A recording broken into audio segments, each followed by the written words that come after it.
ఇక్కడ ఛార్జింగ్ కాయిల్ని జాగ్రత్తగా అబ్జర్వ్ చేశారా? So this is the primary coil. ఇది ఒక రకమైన సిగ్నల్ని జనరేట్ చేస్తే ఈ కాయిల్ మరొక రకమైన సిగ్నల్స్ని జనరేట్ చేస్తూ ఉంటుంది. అంతే. ఈరోజు మరొక సరికొత్త ఇంట్రెస్టింగ్ టియర్ డౌన్ వీడియోతో మేము ముందుకు వచ్చేసాను. అదేదో కాదు, రియల్మీ కంపెనీ మొన్న రీసెంట్గా మన ఇండియాలో సైలెంట్గా లాంచ్ చేసినటువంటి రియల్మీ వైర్లెస్ ఛార్జింగ్ ప్యాడ్. అసలు దీని లోపల ఉండేటువంటి కాంపోనెంట్స్ ఏంటి, ఇది వైర్లెస్లీ ఎలక్ట్రాన్స్ని ఎలా ట్రాన్స్ఫర్ చేస్తుంది, అలాగే దీని లోపల ఇంటర్నల్ ఉండేటువంటి కాంపోనెంట్స్ ఏవేంటి అనే దాని గురించి కంప్లీట్ ఇన్ఫర్మేషన్ అంతా కూడా ఈ వీడియోలో మీతో నేను ఇన్డెప్త్గా ఎక్స్ప్లోర్ చేయబోతున్నాను. మరి ఆలస్యం చేయకుండా ఈ రోజు ఈ ఎపిసోడ్ని స్టార్ట్ చేసేద్దామా? ఫ్రెండ్స్, నాదొక చిన్న రిక్వెస్ట్, ఇంకా మీలో ఎవరన్నా మన ఛానల్ని సబ్స్క్రైబ్ చేసుకోకుండా చూస్తున్నారు అంటే ప్లీజ్ సబ్స్క్రైబ్ చేసుకోండి యార్. కొంచెం మోటివేషన్గా ఫీల్ అయ్యి ఇలాంటి వీడియోస్ ఎన్నో మీకోసం తెలుగులో తీసుకొని రావడం జరుగుతుంది.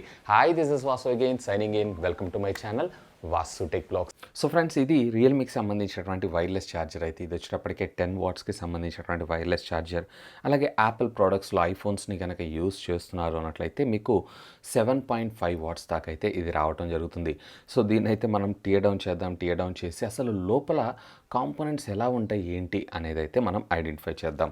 సో బ్యాక్ సైడ్ మీరు చూసారు అన్నట్లయితే కనుక ఇక్కడ మనకు ఒక రౌండ్గా రిబ్బన్ అయితే, అంటే రబ్బరైజ్డ్ ఫుట్ కేబుల్ లాగా మనకు ప్రొవైడ్ చేయడం అయితే జరిగింది. సో దీనివల్ల మనకు అడ్వాంటేజ్ ఏంటంటే టేబుల్ మీద లేదా గ్లాస్ సర్ఫేసెస్ ఉన్నప్పుడు ఇది జారిపోకుండా ఉంటుంది. And at the same time దీంట్లో వీళ్ళు ఏదైతే కవర్ని ఫిక్స్ చేశారో, అంటే స్క్రూస్ని పెట్టారో, సో ఆ స్క్రూస్ని కూడా కవరప్ చేయడానికి అయితే వీటిని ఉపయోగిస్తూ ఉంటారు. సో దీన్ని అయితే ఈ రబ్బరైజ్డ్ ఫుట్ మొత్తాన్ని అయితే నేను రిమూవ్ చేస్తున్నాను. ఫస్ట్ ఇనిషియల్గా ఇక్కడ రబ్బరైజ్డ్ ఫుట్ మొత్తాన్ని రిమూవ్ చేశాను. సో ఇక్కడ మీరు చూడొచ్చు 3 స్క్రూస్ అయితే మనకు ప్రొవైడ్ చేశారు. సో ఈ 3 స్క్రూస్ని నేను ఇప్పుడైతే రిమూవ్ చేస్తాను. సో చిన్న లోపల గమ్ని అయితే వీళ్ళు ప్రొడ్యూస్ చేశారు. ఈ గమ్ని జాగ్రత్తగా అయితే నేను రిమూవ్ చేస్తున్నాను. సో ఇక్కడ ఆల్మోస్ట్ కాయిల్ అయితే మనకి బయటకు వచ్చేసింది. సో ఇదంతా కూడా జస్ట్ బేస్ అంతే. సో దీన్ని అయితే నేను పక్కకు పెట్టేస్తున్నాను.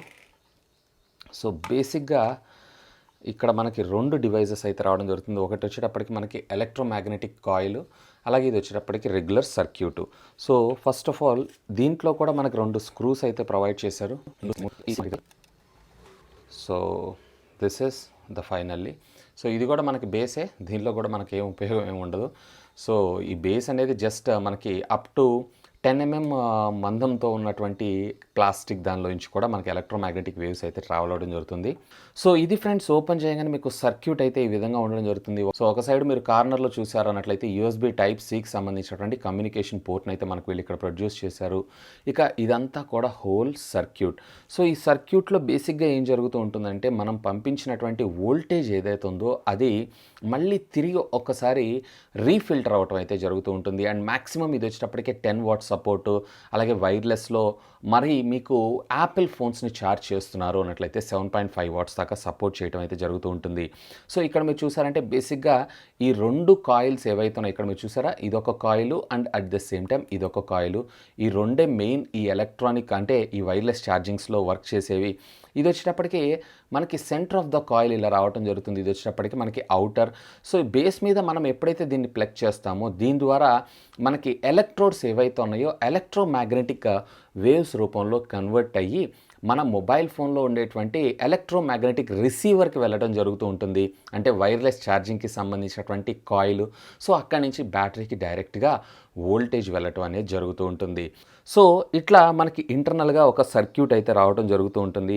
సో ఈ కాయిల్స్ అనేవి ఆల్మోస్ట్ లాంగ్ లాస్టింగ్, అంటే ఇవి డ్యామేజ్ అయ్యేటువంటి అవకాశం అయితే చాలా చాలా చాలా తక్కువ అని చెప్పుకోవచ్చు. Compare to the regular traditional wired chargers కన్నా వైర్లెస్ ఛార్జర్స్ ఏవైతే ఉన్నాయో కొంచెం టైం ఎక్కువ తీసుకోవడం కూడా జరుగుతూ ఉంటుంది. ఇక బ్యాక్ సైడ్ అయితే ఏమీ లేదు, జస్ట్ ఈ చిన్న PCB మాత్రమే. ఇక దీంట్లో మీరు ఇక్కడ కార్నర్లో చూసారు అన్నట్లయితే రెడ్ అండ్ వైట్ అని చెప్పి మనకు ఒక నోటిఫికేషన్ లైట్ని కూడా ప్రొవైడ్ చేశారు. సో ఇక్కడ ఛార్జింగ్ కాయిల్ని జాగ్రత్తగా అబ్జర్వ్ చేశారా? So this is the primary coil. ఇది ఒక రకమైన సిగ్నల్ని జనరేట్ చేస్తే ఈ కాయిల్ మరొక రకమైన సిగ్నల్స్ని జనరేట్ చేస్తూ ఉంటుంది. అంతే. ఇక ఒకసారి దీని వర్కింగ్ ఎలా ఉంది ఏంటి అనేది చూసేద్దామా?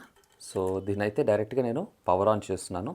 సో మీరు ఇక్కడ చూడొచ్చు, దీన్ని పవర్ ప్లగ్ అయితే ప్లగ్ చేస్తున్నాను. సో ఇక్కడ మీరు లైట్ వెలిగించి చూసారా? సో ఇప్పుడు డైరెక్ట్గా నా వైర్లెస్ అంటే నా ఐఫోన్ ఏదైతే ఉందో దీని మీద ప్లేస్ చేయడం అయితే జరుగుతుంది. చూసారా, ఛార్జ్ అవుతుంది. సో ఇట్లా మీరైతే చార్జ్ చేసుకోవచ్చు. ఇంతే. ఇక రెస్ట్ ఆఫ్ ద థింగ్స్ ఏవైతే ఇవన్నీ కూడా జస్ట్ ప్లాస్టిక్ కేసెస్ అంతే. So that's it. ఇట్లా మనం చార్జ్ చేసుకోవచ్చు. సో ఇవాళ రేపు ఎంత లేటెస్ట్ అడ్వాన్స్డ్ టెక్నాలజీ వచ్చిందంటే మనం వాడుకునేటువంటి టేబుల్స్ ఉన్నాయి చూసారా, దాంట్లో ఈ కాయిల్ని పెడుతున్నారు. సో దీనివల్ల మీకు అడ్వాంటేజ్ ఏంటంటే డైరెక్ట్గా మీరు ఈ టేబుల్ మీద ఎప్పుడైతే ఫోన్ని ప్లేస్ చేస్తారో సో ఆటోమేటిక్గా మీ ఫోన్ ఈ విధంగా అయితే ఛార్జ్ అవ్వటం జరుగుతుంది. సో ఇప్పుడు ఫర్ ఎగ్జాంపుల్ మీరు స్టార్ బాక్స్ కానీ లేదన్నట్లయితే కనుక ఏదన్నా హై అండ్ కాఫీ షాప్స్కి వెళ్ళారంటే అక్కడ ఉండేటువంటి టేబుల్ షాప్ ఈవెన్ CCD అంటే కాఫీ డే ఏదైతే ఉందో ఆ కాఫీ డేలో కూడా మీరు ఇలాంటి టేబుల్స్ని అయితే చూడొచ్చు. సో చూసారు కదా ఫ్రెండ్స్, రియల్మీ వైర్లెస్ ఛార్జర్కి సంబంధించినటువంటి రియల్మీ అని కాదు ఆల్మోస్ట్ ప్రతి వైర్లెస్ ఛార్జర్లో కూడా మీరు ఇలాంటి కాంపోనెంట్స్ని వెరీ కామన్గా చూస్తూ ఉంటారు. సో ఇది చేసేటువంటి పని ఏంటంటే సింపుల్, మనము పవర్ అంటే అడాప్టర్ ద్వారా ఇచ్చేటువంటి ఎలక్ట్రాన్స్ని ఇది ఎలక్ట్రోమాగ్నెటిక్ వేవ్స్ కింద కన్వర్ట్ చేసి ట్రాన్స్ఫర్ చేయటం లేదా ఎమిట్ చేయటం అయితే జరుగుతూ ఉంటుంది. అలాగే మన మొబైల్ ఫోన్లో ఉండేటువంటి బ్యాక్ సైడ్ ఈ వైర్లెస్ ఛార్జింగ్ కాయిల్ ఏదైతే ఉందో ఆ ఎలక్ట్రానిక్ సిగ్నల్స్ని అంటే మ్యాగ్నెటిక్ సిగ్నల్స్ని రిసీవ్ చేసుకొని తిరిగి మనకి ఎలక్ట్రాన్స్ కింద డీకోడ్ చేసి మనకి ఇది బ్యాటరీని ఛార్జ్ చేయడం అయితే జరుగుతుంది. సో ఇదంతా కొంచెం lengthy process compared to wired. So అందుకోసమే వైర్లెస్లో ఎప్పుడైనా కానీ మనకి ఛార్జింగ్ అనేది డిలే ఉండడం జరుగుతుంది. అలాగే ఫాస్ట్ ఛార్జింగ్ టెక్నాలజీ కూడా కొంచెం లేట్గా అయ్యేటువంటి అవకాశం ఉంది కంపేర్డ్ టు ద వైర్డ్ కన్నా. ఇకపోతే వీటికంటూ ఒక లైఫ్ అనేది ఏమి ఉండదు. ఆల్మోస్ట్ ఇవి ఎప్పుడూ వర్క్ చేస్తూనే ఉంటాయి ఎటువంటి ఇష్యూస్ లేకుండా. సో అందుకే వీటిలో ప్రాబ్లమ్స్ కూడా చాలా తక్కువగానే మనం చూస్తూ ఉంటాం. కాకపోతే ఇంకా ఈ వైర్లెస్ టెక్నాలజీలో హ్యూజ్ అప్గ్రేడ్ అయితే కావాల్సి ఉంది. ప్రస్తుతానికి ఇప్పటికి కూడా మనం ఒక రకంగా చెప్పాలంటే ఓల్డ్ కైండ్ ఆఫ్ టెక్నాలజీనే యూజ్ చేస్తున్నట్లు. ఫ్యూచర్లో మనకు వచ్చేటప్పటికే వైఫై సిగ్నల్స్ ద్వారా అంటే రేడియో ఫ్రీక్వెన్సీ తరంగాల ద్వారా కూడా మనము ఛార్జింగ్ టెక్నాలజీని అయితే మన మొబైల్ ఫోన్లో ఎక్స్పెక్ట్ చేయొచ్చు. అండ్ వీటితో పాటు లైటింగ్ టెక్నాలజీ అంటే లేజర్ ద్వారా కూడా మనము మొబైల్ ఫోన్స్ని ఛార్జ్ చేసినా ఆశ్చర్యపడాల్సిన విషయం లేదు. ఇవన్నీ కూడా ఇప్పుడు ప్రస్తుతం టెస్టింగ్ దశలోనే ఉంది. మేబీ 2025 కల్లా మనం వీటిని చూసే అవకాశం అయితే ఉంది. హోప్ ఈ వీడియో మీకు నచ్చిందని నేను ఆశిస్తున్నాను. ఒకవేళ వీడియో మీకు నచ్చినట్టయితే ఒక లైక్ చేయండి, అలాగే దీన్ని మీ ఫ్రెండ్స్ అందరితో షేర్ చేసుకోండి. అండ్ మీరు కనుక మన ఛానల్ని మొట్టమొదటిసారిగా చూస్తున్నారు అంటే ప్లీజ్ సబ్స్క్రైబ్ చేసుకొని నన్ను సపోర్ట్ చేయండి. ఎందుకంటే మీ అందరి కోసం ఇలాంటి లేటెస్ట్ గ్యాడ్జెట్స్ సంబంధించినటువంటి అప్డేటెడ్ ఇన్ఫర్మేషన్తో పాటు వాటి unboxings and tear down videos తెలుగులో తీసుకొని రావడం జరుగుతుంది. That's all for today. This is Vasu signing off. Have a great day.